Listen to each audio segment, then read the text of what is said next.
감사합니다. 오늘도 저희들을 당신의 사랑과 은총의 날개 아래 보호하여 주시고 우리를 그 안에서 품어주셔서 우리로 다시 거듭나게 하시는 새 생명을 당신으로부터 그리스도 예수로 말미암아 갖게 해주시는 이 크고도 존귀하고 신비하고 놀라운 비밀들을 우리들 안에서 이제 다 들춰 보여주심으로 당신이 원하셨던 모든 일들이 우리 안에서 다 이루어져 가는 줄로 또한 이루어진 줄로 믿습니다. 이 믿음 안에 거한 당신의 백성들에게 오늘도 주시는 말씀을 경청하여 주의 은혜의 날개 아래 거하는 복된 종들로 인도해 주시옵소서. 예수님의 이름으로 기도드립니다. 아멘. 자, 하나님 말씀 나눕니다. 오늘은 누가복음 1장 34절 그리고 35절 두 절만 보겠습니다. 누가복음 1장 34절 35절입니다. 함께 읽겠습니다. 마리아가 천사에게 말하되 나는 남자를 알지 못하니 어찌 이 일이 있으리이까? 천사가 대답하여 이르되 성령이 내게 임하시고 지극히 높으신 이의 능력이 너를 덮으시리니 이러므로 나실 바 거룩한 이는 하나님의 아들이라 일컬어지리라. 아멘. 우리는 지난 이틀 동안 그 위에 절의 말씀인 마리아가 잉태할 그 아들, 하나님의 아들의 이름을 예수라라고 가르쳐 주셨습니다. 근데 그 이름의 값 그대로 구원자로서의 그 예수님을 그 마리아가 하나님의 아들로 잉태하는 것에 대한 의미가 무엇이며 그가 정말 하나님의 아들을 잉태했다라는 것을 어떻게 알 것이며 그 알 수 있는 길을 증거로 알려주신 것이 그가 잉태한 그 그리스도 예수는 그 안에서 크신 일을 행하시는 큰 자로 잉태될 것이며 그는 큰 자로서 우리를 섬기시며 우리에게 새 포도주를 주셔서 우리를 새로운 피조물로 세워가시며 우리를 당신의 말씀으로 통치하시고 다스리시는 하나님의 나라로 우리를 다시 바꾸시고 삼으셔서 우리에게 영원한 나라, 영원한 왕 되어주시며 그래서 우리 또한 그의 나라의 백성으로 영원한 나라로 무궁하는 영생을 얻게 되는 하나님의 이 축복을 이 잉태한 모든 마리아들은 누리게 될 것이라는 것을 가르쳐 우리에게 알려주신 것입니다. 그리고는 이 말을 들었던 그 마리아가 다음과 같이 다시 그 천사에게 묻습니다. 그렇다면 이 일은 도대체 어떻게 일어나는 것인가요? 내가 정말 예수 그리스도라는 그 하나님의 아들을 잉태한다는데 그럼 내가 어떤 남자를 만나서 내가 정말 잉태해야 되는 건가요? 저는 아직 약혼만 했지 남자를 알지를 못하는 그저 처녀에 불과한데 내가 어떻게 이것을 이 말씀대로 내게 이루어져서 이 그리스도 예수라는 하나님의 아들을 큰 자로 영원한 나라로 잉태할 수 있는 것인가요? 라고 묻게 됩니다. 그것이 34절입니다. 마리아가 천사에게 말하되 나는 남자를 알지 못하니 어찌 이 일이 있으리까? 이때 아내르란 단어의 그 남자는 씨를 갖고 있는 남자를 의미합니다. 결혼할 수 있는 남자를 말하는 겁니다. 나는 그런 남자를 알지. 이 안다라는 것은 야다라는 말을 히브리어를 헬라어로 기노스코로 바꾼 것인데 그것이 바로 야다, 알다라는 것이죠. 이 알다가 창세기 4장 1절에서 하와가 그 가인을 날 때 사용되는 말씀 아닙니까? 바로 안다라는 것은 그 사랑한다라는 것과 같은 말이며 잉태하는 것과 같은 말이죠. 결국 나에게 씨를 줄 자가 누구인지 아는 것이 바로 잉태의 시작인 거라는 겁니다. 그게 하와 산자의 어머니가 될 수 있는 우리들이 바로 그와 같이 나에게 씨 줄 자가 누구인지를 깨달아 알게 될 때 그때 그것을 알고 잉태하면 그때는 하나님을 잉태하게 되는 겁니다. 그래서 창세기 4장 1, 2절에서도 그가 아들을 득남하였다가 아니라 아들 곧 여호와를 득남하였다라는 말로 되어 있음을 여러분 기억하실 겁니다. 그것이 바로 하나님께서 우리에게 정말 당신이 누구이신지를 알려주심으로 우리는 그때 비로소 나에게 씨를 곧 생명을 주실 분이 누구인지를 비로소 알게 될 때 그 남자가 바로 이 세상에 자기와 똑같은 육신의 모습을 갖고 있는 여타의 남자가 아닌 영으로 존재하시고 영원하시며 지극히 높으신 여호와 하나님이라는 그 분이 내게 남자 곧 육신의 씨를 주시는 남자가 아니라 이제는 성령이라는 영으로 내게 진짜 하나님의 생명을 주시는 씨 주실 분 나의 남편으로 깨달아 알게 되어야만이 그때 비로소 그 여자 마리아, 그 여인인 저와 여러분들 모든 성도인 교회는 비로소 하나님의 생명을 잉태할 수 있게 되는 것입니다. 그것을 가르쳐 주시려고 마리아와 지금 천사 간의 대화 속에서 나는 남자를 알지 못한다라는 남자와 안다라는 이 말을 동시에 서로 하나로 엮어서 사용하여 우리로 하여금 참된 씨를 주시는, 생명을 주시는, 영원한 생명을 주시는 하나님이 우리의 진짜 씨를 주실 남자라는 사실을 알게 해주는 거예요. 그래서 여기에 대한 대답, 그럼 너 남자를 모르고 있구나, 그럼 너는 이제 남자를 알아야 되겠네 라고 하여 그 남자를 가르쳐 주십니다. 그 남자를 요셉이라고 하지 아니하고 35절에서 다음같이 답을 해줍니다. 천사가 대답하여 이르되 그 남자는, 가로치고 이걸 여러분 듣고 읽어내야 됩니다. 그 남자는 성령이 내게 임하신 그 남자야. 성령이라는 남자라는 거예요. 그리고 더 나아가서는 이꼴, 다 같은 말로 지극히 높으신 이의 능력이 너를 덮으시리니 이렇게 될 때에 내가 낳게 될 그 아들은 거룩한 이로써 하나님의 아들이라 일컬음을 받게 될 거야 라는 말씀이 35절이에요. 자, 35절 제가 그대로 한번 읽어볼게요. 천사가 대답하여 이르되 성령이 내게 임하시고 지극히 높으신 이의 능력이 너를 덮으시리니 이러므로 나실 바 거룩한 이는 하나님의 아들이라 일컬어지리라. 자, 그러면 이 마리아에게 천사가 진리라는 정답을 알려주신 거죠.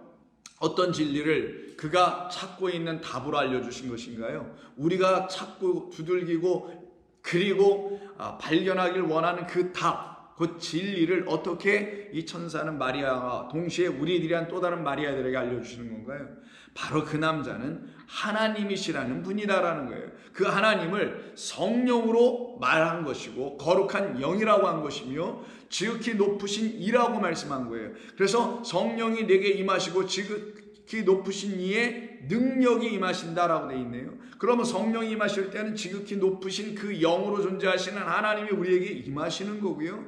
그때 임하실 때 우리를 하나님의 씨를 잉태할 수 있도록 하게 하는 능력으로 임하시게 하신다는 것이며, 그 능력은 우리를 육이라는 이 세상의 나라에서 영이라는 하나님의 나라로 우리를 옮겨놓게 하는 새로운 피조물로 지어버리시는 능력, 창조의 그 능력이죠. 여러분, 우리는 풀 한 포기도 만들어낼 수 없습니다. 씨가 떨어진 것을 가꾸어 낼 수는 있을지 모르지만 키워낼 수 있는 능력은 있을 수 있으나 우리는 씨를 만들 수도 없고 그 자체의 생명을 이루게 할 수가 없어요. 만들 수가 없는 존재들입니다. 우리는 주어진 걸 가지고 거기서 뭘 이렇게 개발시키고 있는 자들 아닙니까? 발견하는 자들 아니에요? 그것을 사람들은 뭐 창조의 능력이라 창의적인 개발이다라고 하는데, 글쎄 과연 그럴까요? 그건 겸손하지 못한, 하나님을 알지 못하는 인본주의에 빠져있는 사람들이 갖고 있는 생각들 아닐까요? 하나님이 그들의 삶에 생명과 중심이 되어 있는 사람들은 나는 아무것도 할 수 없습니다라고 고백이 되는 거예요. 이때 아무것도라는 말이 여러분 밖에 세상살이에서 아무것도 못하신다는 그런 무익하고 무능력하다라는 그런 아무것도 난 못합니다라는 말이 아니라, 여러분 다 아시잖아요. 삶에서 일들은. 여기서 우리는 아무것도 하지 못한다라는 말, 사람으로는 할 수 없다. 근데 하나님으로서는 다 하실 수 있다는 건 바로 이 생명 만드심, 생명 지으심, 창조라는 거예요. 우리를 새롭게 지어내시는 그 능력은 성령이라는 하나님만이 하시는 것이다. 하나님을 영이라고 하고 그 영은 거룩한 말씀이기 때문에 거룩한 영이라고 하는 거예요. 그러니 그 거룩한 영, 지극히 높으신 이로 말미암아 갖게 되는 마리아 안에 잉태될 그분을 누구라 하냐? 같이 거룩한 이라고 할 수밖에 없어요. 그래서 거룩하다는 말이 나오는 거예요. 그는 거룩한 이다,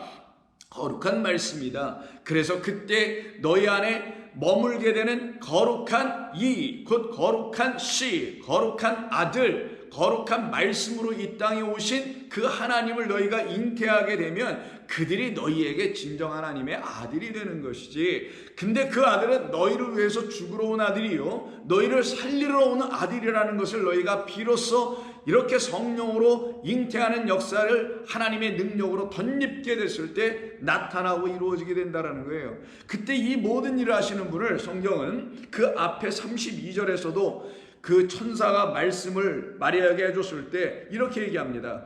그가 큰 자가 되고 지극히 높으신 이의 아들이라고 되어 있어요. 천사가 미리 이 지극히 높으신 이의 아들이라는 말을 씁니다. 이때 이 지극히 높으신 이의 그 아들을 놓고 35절에서는 지극히 높으신 이의 능력이라는 말로도 쓰고 지극히 높으신 이의 그 자리에다가 하나님이라는 말로 써서 지극히 높으신 이의 아들 있고 하나님의 아들이라고 썼어요. 그러면 지극히 높으신 분은 위에 계신 분, 높으니까 위에 인간이 볼 수 있는 그런 눈에서 드러나는 이런 하늘, 지금 허블 우주 망원경이 어마어마한 거리까지도 바라보고 있다고 하는데 그런 걸 보고 거기에 있는 것, 이걸 하늘이라고 하는 게 아니라 하늘이라는 것은 이 땅, 사람의 눈에 보이는 모든 것이 아닌 것, 사람의 눈에 포착되어 생각되고 상상되고 있는 보이는 모든 것들은 그냥 다 땅인 거예요. 망원경을 통해서 들여다보든 사람의 육안으로 보든 보이는 모든 것은 그냥 땅이라고 하는 거고, 하나님은 어떤 분이시냐? 그 위에 계신 하늘. 그래서 하늘은 땅 위에 있잖아요. 그래서 보이는 땅, 보이는 것 위에 계신, 그래서 보이지 않는 것으로 존재하시는 분을 하나님이라고 하고, 보이는 것은 유한하지만 보이지 않는 것은 영원하시니 영원하신 분을 지극히 높으신 이 하나님이라고 하는 거예요. 그래서 이때 지극히 높다라는 말에 사용된 그 헬라어가 후피스토스라는 단어인데, 이 후피스토스는 후토스라는 단어에서 나오는 거예요. 후포스라는 단어에서. 이건 뭐냐면 높음이에요. 명사로서 높음, 또 높은, 아주 높음, 이런 의미를 그냥 담고 있는 겁니다.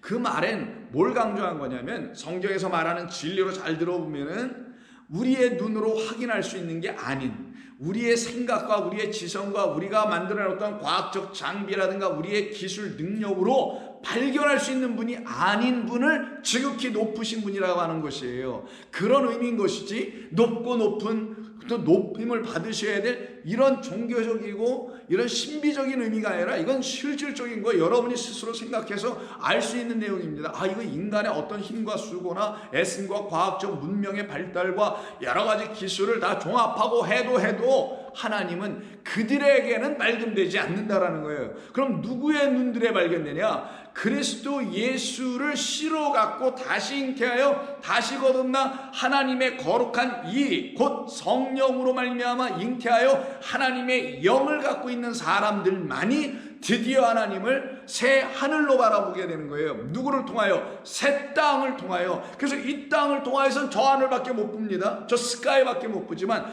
그리스도라는 약속의 땅, 새 땅을 통해서는 새 하늘이라는 영원하신 그 지극히 높으신 하나님을 비로소 보게 되는 거예요. 여러분은 지금 그분을 보고 계십니까?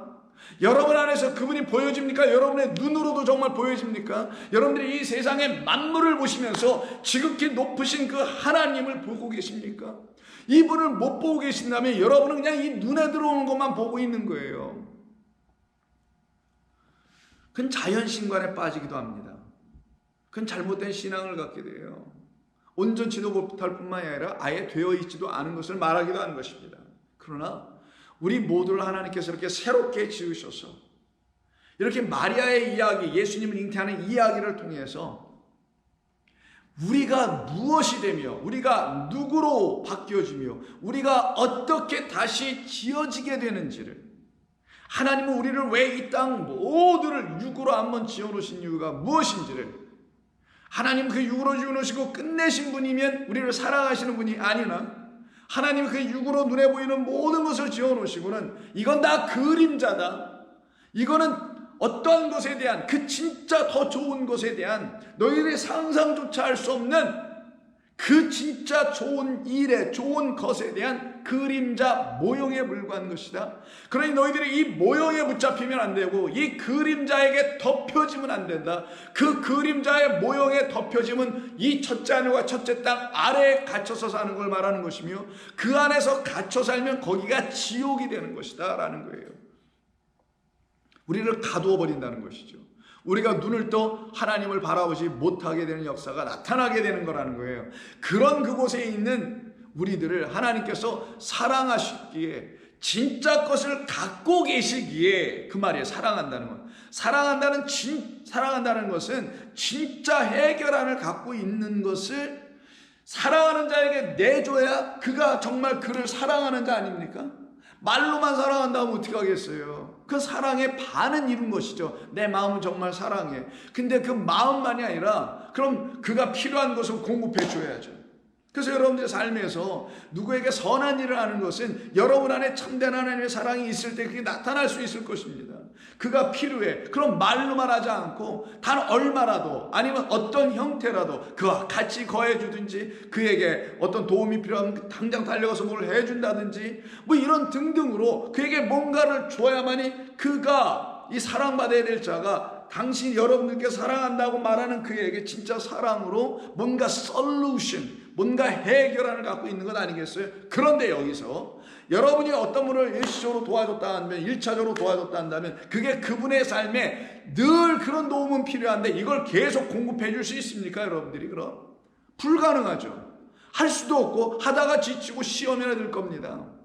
억지로 하게 되고 그 억지로 하는 걸 감추려고 또 자기 의에 빠져가지고 어떤 신음 속에 또 빠져 들어갈 거란 말이에요. 그래서 인간이 하는 모든 사랑은 하나님이 우리에게 주시는 그런 사랑과는 근본적으로 다른 거예요. 우리는 하나님이 하시는 그런 솔루션, 해결안을 딱 가지고 그래 너희들은 이게 필요하다. 근데 나는 이걸 갖고 있다. 나는 이걸 갖고 너희들에게 이런 것을 주려고 한다는 이야기를 가르치기 위해서 나에게 진짜 좋은 거, 너희들에게 진짜 필요한 거, 너에게 있어서는 없으면 안 되는 그 필요한 것을 내가 주려고 미리 갖고 그것은 이런 것이야 라고 내가 설명하기 위해서 이렇게 만들어 창조해 준 것이다. 그러니 눈에 보이는 모든 것들이 너희들에게 아 이거는 진짜가 아니고 그림자구나. 나를 덮은 거는 진짜 빛이 나를 덮어야 되는데 빛이 만드는 그림자가 나를 덮었다면 나는 그 그림자를 제거해 줄 진짜 빛이 나를 덮는 역사가 내게 반드시 일어나야만이 나는 거기서 일어나고 부활하고 새 생명 얻어서 정말 내가 그리스도 예수를 생명의 씨로 잉타하여 하나님의 영을 가진 자라서 보이지 않는 영원하신 하나님을 날마다 보고 감사하며 찬송하며 기뻐하며 즐거워하며 살아가는 비록 이 땅의 삶이 고단하고 힘들고 지치고 답답하고 짜증나고 여러 가지 삶의 일들이 많이 있음에도 불구하고 그런 것들에게 붙잡혀 끌려가거나 거기에서 매임을 당하거나 눈물이나 흘리거나 이런 자들이 아니라 완전히 뛰어넘어 완전히 해방되어 완전히 자유롭게 하는 참된 진리의 음성을 날마다 들려주시는 하나님의 음성을 들으며 나아갈 때 그들 안에 하나님의 생명이 있을까요? 없을까요? 있으니까 그렇게 할 것 아니겠어요? 그런데 그 생명을 갖지 못한 상태에 있는 우리가 거짓된 남편을 계속 붙잡고 그 남편에게부터 생명을 받고 있다고 한다면 그들이 갖고 있는 생명은 여전히 그림자와 모형만 갖게 하는 생명일 거라는 겁니다. 그러니 이 땅에서 열심히 뭔가 하다가 하나님의 축복을 누리다가 우리 그 나라로 갈 겁니다. 이런 식으로 가르치는 이 수준에 담다 멈추는 정도뿐만이 아니라 그래서 그걸 가지고 보이는 교회와 보이는 삶을 만들어 나가게 하는 그것을 추구하게 하게 하는 그래서 자기도 모르게 숨겨진 자기 안에 있는 비밀이 있어요. 자기 안에 감춰져 있는 들춰내고 싶지 않은 하나님 뻔히 다 아는 거 알면서도 들춰내고 싶지 않은 이 땅을 향한 욕망 이 땅을 향한 소망 그런 걸 갖고 살아가게 만드는 그런 부추김들의 가르침이 있다는 걸 여러분 아셔야 된다는 거예요. 거기서 저와 여러분들이 성령이 아니면 성령께서 여러분들에게 찾아와 주시는 임하심의 역사가 일어나지 않고 지극히 높으신 이가 여러분들을 덮으시는 역사가 일어나지 않으면 결단코 한 발자국도 나올 수가 없게 되는 겁니다. 그래서 하나님께서 일찍이 구약과 신약 모두를 통틀어 구약 신약이 뭐 따로 있는 건 아닙니다만 그냥 표현상 설명상 구약과 신약 모두를 통해서 모든 하나님의 보내심을 얻은 종들 구약의 시대든 신약의 시대든 선지자든 사도들이든 누구든 간에 그들 모두는 하나님의 영에 대해서 다 말했던 거예요. 여호와 하나님만이 진짜 영이라고 얘기한 거예요. 바알은 영이 아니고 육이라고 선포해버린 거고 하나님만이 진짜 영이시다. 여호와만이 진짜 영이시다. 그것을 신약에서는 그리스도 예수 안에만 하나님의 영이 계시다. 그래서 그 영을 그리스도의 영이라는 것이며, 그때 그 그리스도는 우리 안에 거하실 하나님의 생명이라는 거예요. 이 사실을 깨닫게 된 사람들 안에 드디어 천사는 가르쳐주기 시작하는 겁니다. 마리아여, 아니면 아무하면 집사여, 권사여, 장로여, 목사여 등등이여, 들으라. 너에게 이제 하나님의 아들을 잉태하게 되는, 생명을 갖게 되는 놀라운 일이 일어나게 된다. 이걸 선포해 주는 것이 성경의 메시지인 겁니다.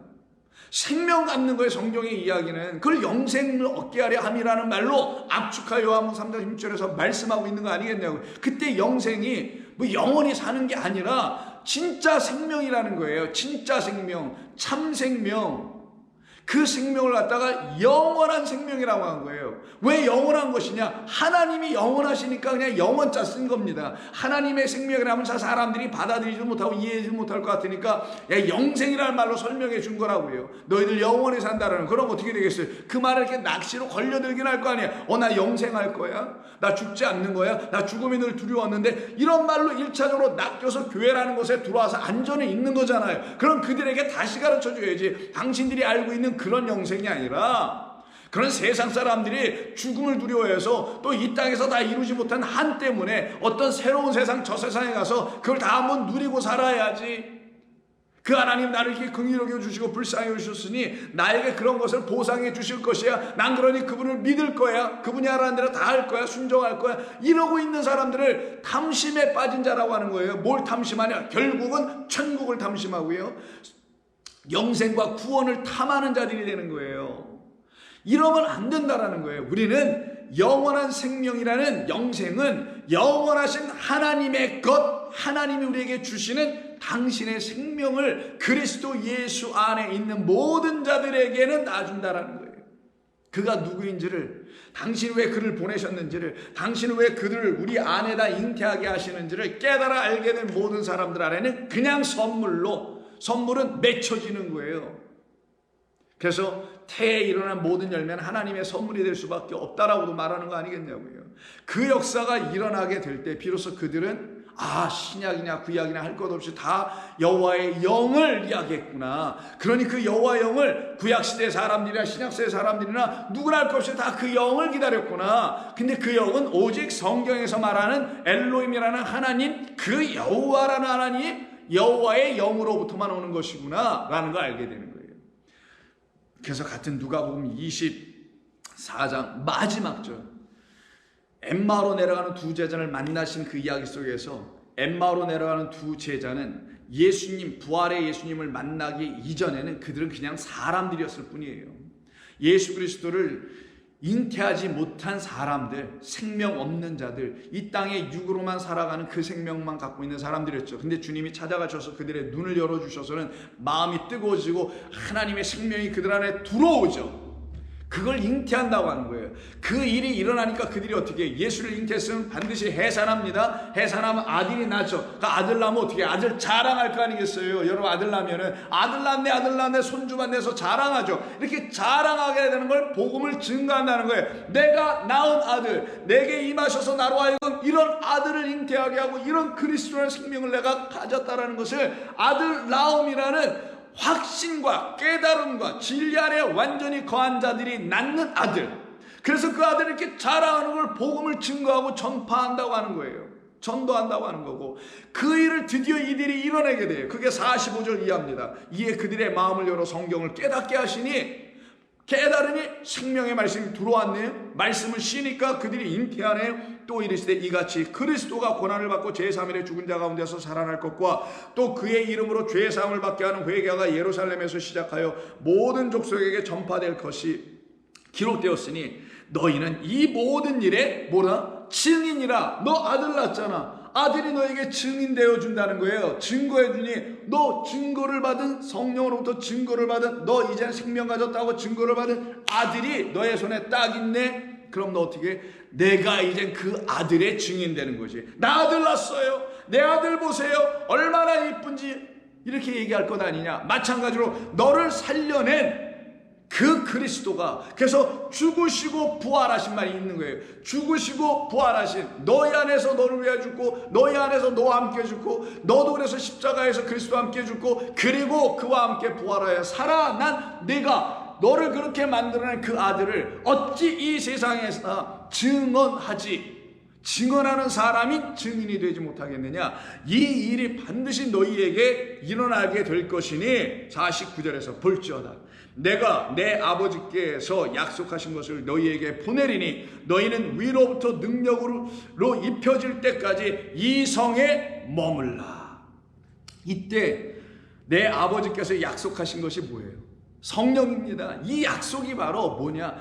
구약에서든 신약에서든 옛 언약에서든 새 언약에서든 다 똑같이 약속하는 거, 그리스도라는 하나님의 생명을 우리에게 주시겠다는 약속에 그 그리스도를 영이라고 하는 거예요. 이건 육인 예수가 아니에요. 예수로 말미암아 그리스도는 하나님의 영이 우리에게 보여지고 들려지고 갖게 되고 잉태되고 들어오게 하게 하시는 거예요. 그 일을 위해서 예수님이 죽으신 거란 말이에요. 그 안에 있는 그리스도라는 생명, 하나님의 영으로 오셨으니 그 영을 우리에게 주시려고 그때 그리스도가 우리 안에서 약속된 대로 들어오게 됩니다. 그럼 그분을 누구냐냐? 하나님의 영, 성령이라고 하는 거예요. 그러니 너희는 위로부터 능력으로 입혀질 때까지, 이때 위로부터가 오늘 본문에 나온 지극히 높으시라는 말의 어근과 같은 후프시스란 말입니다. 후프스란 말이에요.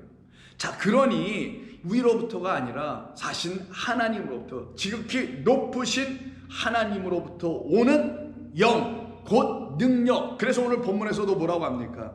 성령이 내게 임하시고 지극히 높으신 이의 능력이 너를 덮으신다라고 하는 거예요. 그렇게 능력이 덮은다 이런 말, 이것이 입혀질 때까지니까 언제까지겠어요? 그래서 사도행전 1장으로 곧바로 바울은 넘어가서 쓰고 있는 게 이게 누가복음의 제 두 번째 버전이라고 볼 수 있는 거죠. 그래서 사도행전에서 누가는 1장 8절, 여러분 잘 아시는 오직 성령이 너희에게 임하시면 너희가 권능을 받고, 이게 능력과 똑같은 두나미 있습니다. 능력, 이 능력만이, 이 권능만이 뭘 한다고요?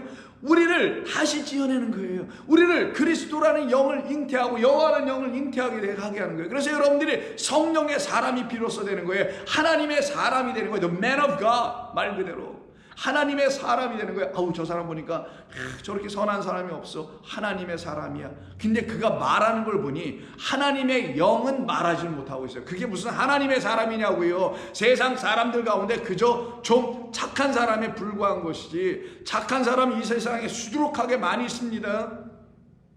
여러분들도 그 중에 한 분일 거고요.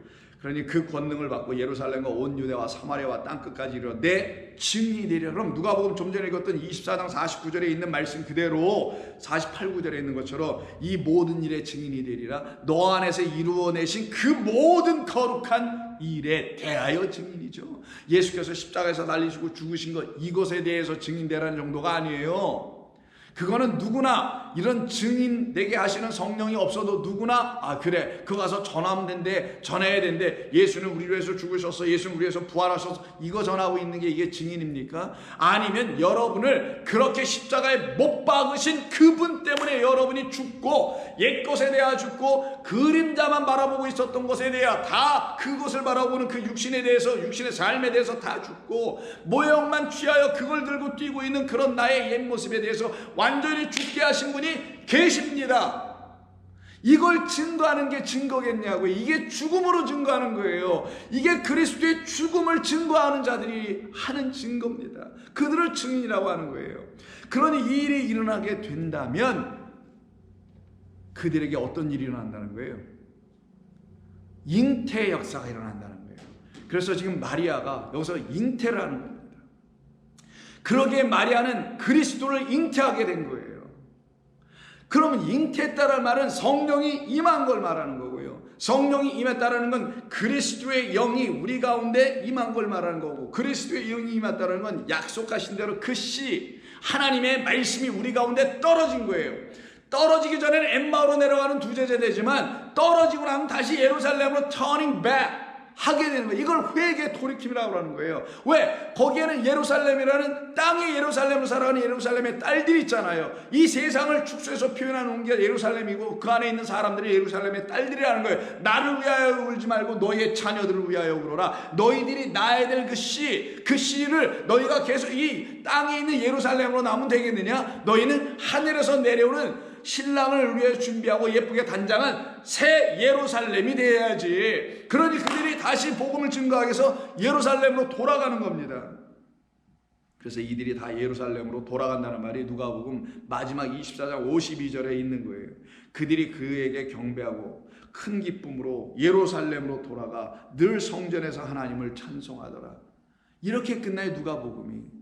그럼 이들이 늘 여기서 성전에서 하나님 찬송했다는 거겠어요? 이 문자적인 의미로 아니겠죠. 새 예루살렘이 된 사람들은 아버지의 성소가 되어 있을 거고 영원하신 하나님의 성전이 되어 있을 거고 그 성전 안에는 하나님의 찬송 새 노래가 날마다 울려 펴지는 일이 벌어지는 거예요. 이들이 역사 속에서 정말 이렇게 했다고 아니 70년에 다 멸망당하고 불타고 없어져요. 근데 뭐 늘 이렇게 어떻게 하냐고요. 이 복음서 누가복음은 85년 정도에 써졌다고 하는데 그럼 이게 좀 말이 되냐고요. 시차적으로 시간적인 차이가 있는데 예루살렘 성은 70년 AD에 멸망당하고 누가복음 되게 뭐 80에서 85년에 써졌다고 학자들이 얘기한다는데 그럼 이 말을 어떻게 이해할 거냐고요. 늘 성전에서 하나님을 찬송하는 것처럼 말되어 있는 이 말의 의미가 여러분들은 다시 진리로 알아들어야 되는 거예요. 성령으로 다시 들어야 되는 거예요. 그럼 그때 여러분 안에 잉태되는 거죠. 그래서 오늘 마리아에게 너는 잉태될 거야. 누구를 잉태할 것이냐? 그리스도 예수를 잉태하고 지극히 높이신 아들 하나님의 아들을 잉태할 거야. 어떻게? 성령이라는 그 하나님 그 남자로부터.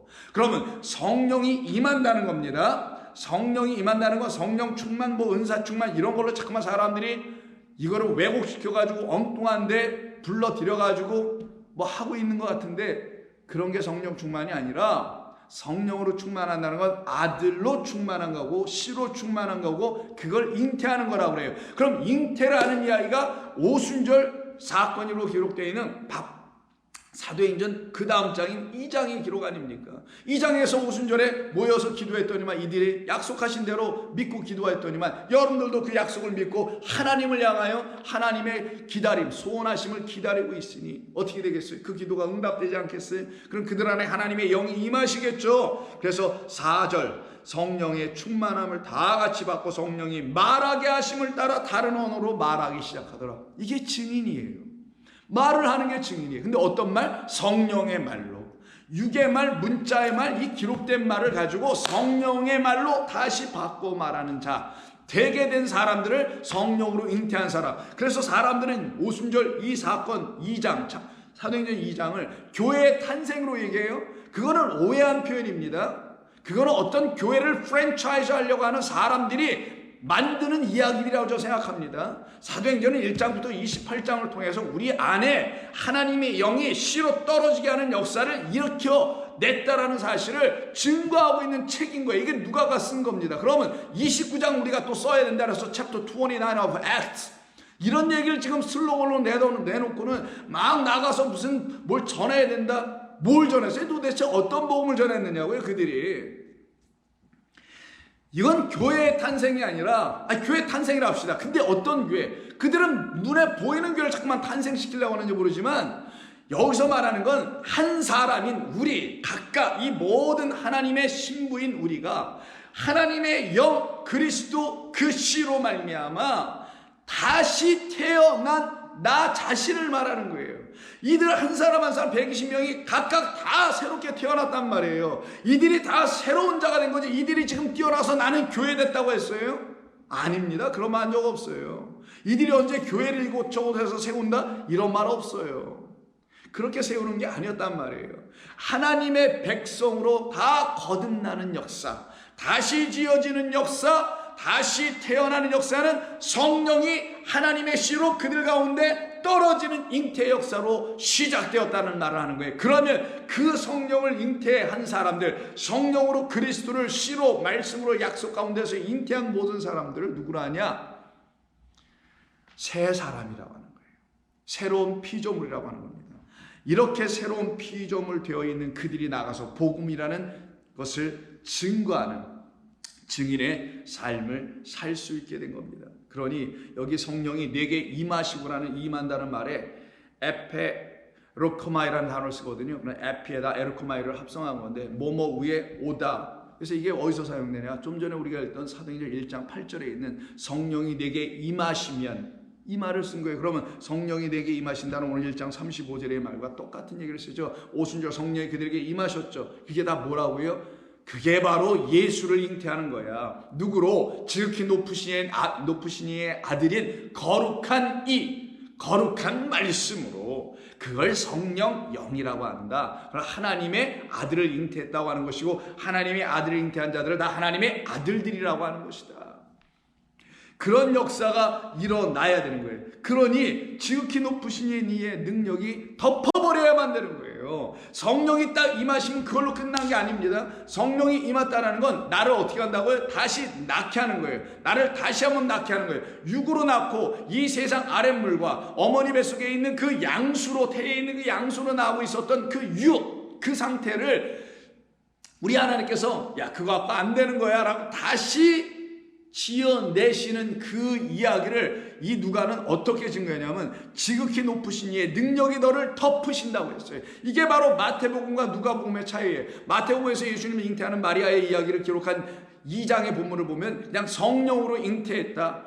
옛날 번역은 성령으로 수태했다 이렇게 했는데 성령으로 잉태했다고만 써 있어요. 근데 누가는 그렇게 쓰지 않습니다. 성령이 내게 임하는 거야. 이렇게 써. 이게 근본적으로 다른 거예요. 성령이 너에게 임하는 거야. 성령이 여러분에게 임하시는 그것이 바로 잉태하는 거고, 근데 그 잉태가 온전한 잉태가 되게 하기 위해서는 한 발짝 더 나가게 하신 말씀이 지극히 높으신 이의 능력이 너를 덮어줘야 되는 거야. 그럼 이 덮는다는 게 무슨 말인가? 이 덮어야만이 완전히 잉태되고 아들을 낳게 되는 거니까 성령은 씨가 한번 우리에게 임하는 건 씨가 떨어지는 거고, 그 씨가 여기서 자라나서 완전히 나오게까지 하는 그 과정은 이 덮는다는 말 속에 담겨 있다는 거예요. 그 말씀은 내일 계속해서 말씀 나누도록 하겠습니다. 기도합니다. 하나님 고맙습니다. 오늘도 저희들에겐 우리 하나님께서 약속하신 그대로 당신의 영을 내 남종과 여종에게 부어주신다는 약속 그대로, 그래서 그리스도라는 당신의 영이 이 땅에 오셔서 예수라는 이름 아래서 우리에게 하늘의 진리의 영을 선포해 주시고, 그 영을 우리가 사모하게 하며 그 영의 지배를 받고 다스림을 받아 그 큰 자인 그리스도라는 생명의 영을 잉태하게 하시니 감사합니다. 이 역사가 모든 종들에게 일어나게 도와주시옵소서. 예수님의 이름으로 기도드립니다. 아멘.